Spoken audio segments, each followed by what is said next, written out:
గారు అయితే ఇందా మాట్లాడుతూ తొలి ప్రేమ సినిమా గురించి డబ్బులు అవసరమైనప్పుడల్లా రీరిలీజ్ అన్నారు కదా సార్. ఇప్పుడు ఈ సినిమా విషయంలో ఎందుకు రీరిలీజ్ చేస్తున్నారు సార్? Just for enjoyment.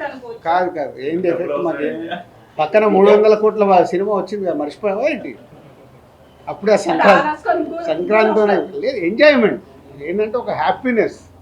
దీని ద్వారా ఎంత డబ్బు వస్తుంది ఏంటంటే మనీ కాదు, ఆ రోజుల్లో మనీ. ఎందుకంటే అప్పుడు ఆడియన్స్కి చూడటానికి కూడా సినిమా లేదు, ఎప్పుడైనా టీవీలో వస్తే చూడాలి.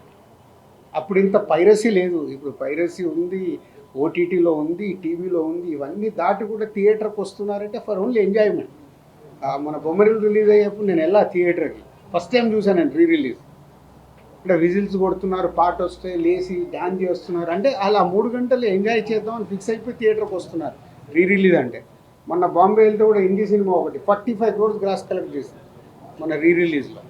అంటే ఇదొక ట్రెండ్ స్టార్ట్ అయింది.